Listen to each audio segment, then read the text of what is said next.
오늘은 박목월 시인의 경사에 대해 살펴보도록 하겠습니다. 경사가 뭐냐고요? 비탈. 경사로 그러면 비탈길 뭐 이런 거예요. 그러니까 경사감 그러면 비탈을 느끼는 어떤 느낌적인 느낌? 뭐 이런 기울기를 느끼는 느낌적인 느낌? 이렇게 보시면 되겠네요. 비탈, 경사에 대해 살펴보도록 하겠습니다.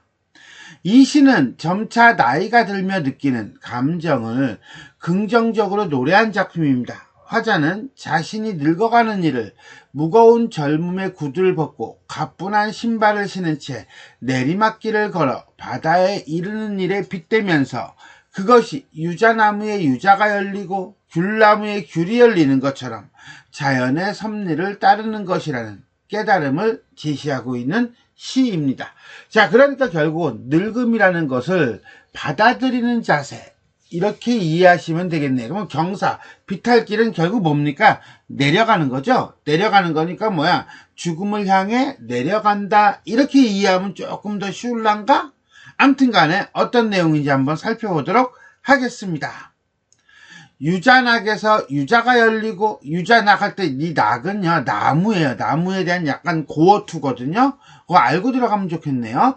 유자낙에서 유자가 열리고 귤나무에는 귤이 열리는 이 지순한 길은 바다로 기울었다. 길에는 자갈이 빛났다. 건조한 가을길에 가뿐한 나의 신발, 겨우 무거운 젊음에 젖은 구두를 벗은 가뿐한 나의 신발, 길은 바다로 기울고 발바닥에 느껴지는 이 신비로운 경사감, 겨우 시야가 열리는 남색, 심오한 잔잔한 세계, 하늘과 맞닿을 즈음에 이 신비로운 수평의 거리감, 유자낙에서 유자가 열리고 귤나무에는 귤이 열리는 이 당연한 길은 바다로 기울고 가뿐한 나의 신발, 나의 뒤통수에는 해가 저물고 설레는 구름과 바람, 저녁 햇살 속에 자갈이 빛나는 길은 바다로 기울고 나의 발바닥에 이 신비로운 경사감, 오 기우는 세계여.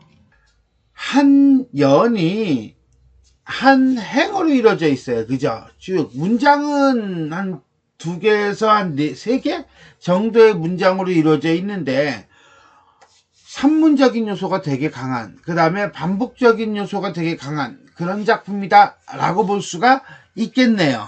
자, 그러면 어떤 내용인지 한 한 구절 한 구절 살펴보도록 하겠습니다. 유자낙에서 유자가 열리고 귤나무에는 귤이 열리는, 그렇죠. 콩나무 밭에는 콩이 열리고 뽕나무 밭에는 뽕이 열리겠죠. 당연한 거 아닌가? 유자낙이라는 건 유자나무예요. 일종의 발상의 대상이고요. 귤나무도 마찬가지고요. 자, 유자나무에는 유자가 열린다. 귤나무에는 귤이 열린다. 대꾸법이죠. 대꾸법을 통해서 자연의 이치에 따라 일어나는 당연한 현상을 이 지순하다, 더할 수 없이 순결한 길은, 이 길은 바다로 기울었다. 어디로 기울었다? 바다. 그럼 바다는 길의 종착점이죠. 일종의 인생의 종착점이라고 보면 되겠어요.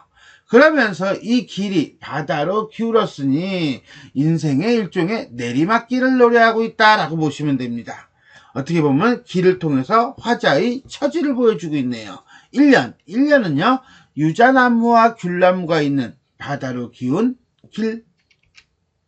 길에는 자갈이 빛났다. 여기서는요, 우리가 자갈이 포인트가 아니라 이 빛났다가 포인트예요. 그래서 길에 대한 어떤 거? 그렇죠. 긍정적인 인식이 보여진다 라고 볼 수가 있겠습니다. 건조한 가을길에, 건조한 가을길, 계절적 배경이 언제입니까? 가을이죠. 가을은 좀 건조하긴 해요. 낙엽이 있고. 일종의 계절감을 드러내는 어떤 공간의 분위기를 불러일으키면서 가뿐한 나의 신발, 누구의 신발? 나. 근데 어때요? 가뿐한 나의 신발이니까 현재의 삶에 대한 화자의 인식이 드러나고 있고요. 그건 바로 뭡니까? 가뿐하다는 걸 통해서 긍정적 인식을 보여주고 있다라고 보시면 돼요. 겨우 무거운 젊음에 젖은 구두를 벗었. 자, 겨우 벗었어. 무엇을? 젊음의 구두를. 근데 젊음의 구두가 어때? 무겁고 젖었어. 과거 화자의 삶이에요. 그리고 보니까 현재 화자의 삶은요, 가뿐하고요. 과거 화자의 삶은요, 무거워요. 이런 점에서 본다면 과거와 현재의 삶을 대비하고 있고요. 또 하나, 가뿐하다와 무겁다, 그리고 젖었다. 무엇이? 젊음이라고 하는 걸 통해서 추상적인 대상의 구체화가 일어나고 있다라고 보시면 되겠어요. 길은 바다로 기울고 뭐예요? 자, 이건 어떤 시간의 흐름, 세월의 흐름을 공간의 기울기로 형상화시키면서 발바닥에 느껴지는 이 신비로운 경사감. 자, 여기서는 뭐예요? 신비로운이에요. 신비.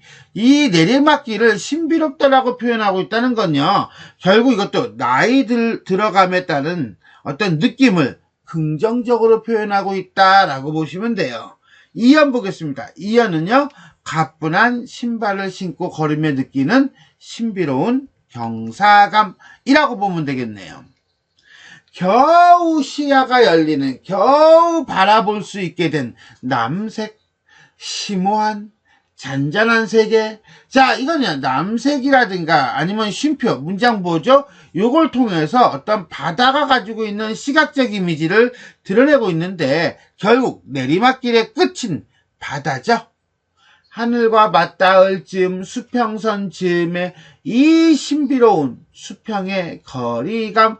자, 여기서 또 하나, 아까 조금 전에 이연에서도 신비롭다라는 말이 나왔는데, 이 신비로운이라는 단어가 요 구절이 반복이 되고 있어요. 이 반복을 통해서 넓은 바다에 대한 어떤 긍정적인 인식을 보여주고 있다라고 보시면 되겠습니다. 뭘 통해서? 신비로운을 통해서. 이 3년은요, 내리막길 끝에 있는 심오하고 잔잔한, 그리고 신비로운 바다가 되겠습니다. 4연 보겠습니다. 유자낙에서 유자가 열리고 귤나무에는 귤이 열리는, 반복이죠. 1년하고 똑같아. 그런데 아까하고 다르게 여기서 이 당연한 길은 이게 당연하대. 그렇지, 자연의 섭리니까 당연하겠죠. 순리를 따르는 길이겠죠. 결국은 대꾸를 통한 리듬감 형성과 함께 1년에 대한 변주예요. 이 변주를 통해서 주제의식을 보여주면서 가뿐한 나의 신발, 현재의 상황에 대한 긍정적 인식을 보여주고 있다. 4연, 가뿐한 신발을 신고 걷는 바다로 기운 당연한 길. 5연, 마지막 연 보겠습니다. 나의 뒤통수에는 해가 저물고 설레는 구름과 바람. 자, 해가 저물고 해서 이제는 시간적 배경이 나오네요. 저물 무렵이죠. 그 저물 무렵은 마치 노년의 삶, 현재 화자가 처한 현실과 딱 어울려요. 그래서 공간적 배경, 자연적 배경과 화자의 처지가 맞물리고 있다, 조응하고 있다라고 볼 수도 있고요. 긍정적으로 받아들이고 있다라고 볼 수도 있습니다. 어쨌거나 간에 저녁 햇살 속에 자갈길이 빛나는 길. 한마디로 뭡니까? 황혼의 삶의 긍정적인 인식과 함께 바다로 기울고 나의 발바닥에 이 신비로운, 또 신비롭대요, 경사감. 긍정적 인식이 또 한 번 나오나요? 오, 영탄법이죠? 텐션이 올라가면서 기우는 세계여. 마지막 5연은요, 황혼 무렵 바다로 기우는 세계에서 느끼는 신비로운 경사감이라고 보시면 되겠습니다. 자, 이렇게 해서 우리는 박목월 시인의 경사라고 하는 작품을 한행 살펴보았습니다. 자, 그럼 전체 정리해 보도록 하겠습니다. 자유시고요. 다음에 나이 드는 일에서 느끼는 긍정적인 감정을 드러내고 있다 라고 보시면 되겠어요. 시의 반복과 변주, 1년과 4연이었죠. 주제의식을 강조하고 있다. 유자낙에서 유자가 열리고 귤나무에서는 귤이 열리는 이라고 하는 거는 4연도 같아요. 차이가 있다면 이 지순한 길과 이 당연한 길이에요. 어쨌거나 간에 1년의 구절을 4연에서 변주하며 자연의 섭리를 긍정적으로 여기면서 점점 늙어가는 것이 당연하다 또는 지순하다 라고 해서 주제의식을 강조하고 있습니다. 물론 대꾸와 반복을 통해 리듬감을 형성하는 것은 덤이고요. 두 번째 보겠습니다. 과거와 현재의 대비를 통해 화자의 처지를 드러내고 있습니다. 자, 건조한 가을길에 가뿐한 나의 신발이라고 써요. 자, 건조한 가을길이라고 하는 계절적 배경을 한번 제시하고 그 다음에 가뿐한 나의 신발에서 화자의 현재 처지를 제시합니다. 그리고 난 다음에 이 무거운 젊은 젖은 구두를 벗은이라고 해가지고요. 현재와 대비되는 과거를 상징하고요. 그 다음에 젊은 시절을 지나 인생의 황혼기에 느끼는 편안함. 그 편안함이 어디 있어요? 여기 가뿐함에 있죠? 이 가뿐함을 드러내고 있어요. 즉 과거와 현재의 대비를 통해서 뭐 하고 있습니까? 현재의 어떤 심정을 드러내고 있다. 이렇게 이해하시면 되겠습니다. 영탄법은 어디에 있어요? 그렇죠? 오, 여기에 있죠? 감탄사를 통해서 영탄, 감정을 드러내고 있습니다. 감각적인 시어는요, 예를 들어서 빛났다, 남색 또는 심오한, 잔잔한의 요 쉼표, 이런 식으로 색채어와 의도적 쉼표를 사용해서 시각적 심상을 통해 대상, 바다를 드러내고 있습니다. 또 하나, 가뿐함을 포함할게요. 그 다음에 무거운, 젖은과 같이 추상적인 대상을 촉각적 심상을 통해서 구체화하고 있다 라고 보시면 되겠습니다. 반복법, 반복법은요 1년과 4연에서 동일한 구절이 반복을 이루고 있습니다.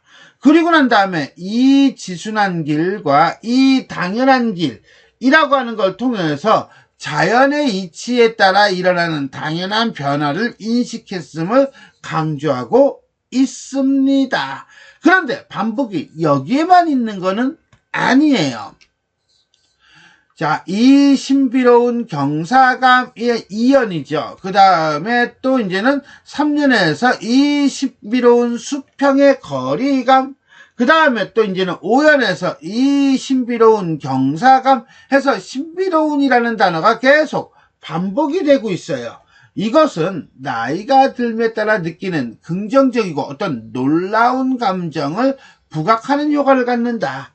이처럼 이 시는 반복을 통해 운율을 형성함과 더불어 의미를 강조하는 효과를 보여주고 있습니다. 자, 이렇게 해서 우리는 박목월 시인의 경사에 대해 살펴보았습니다. 지금까지 내용이 도움이 되셨다면 좋아요와 구독 버튼 눌러주시고요. 알림 설정 부탁드리겠습니다. 수고하셨습니다.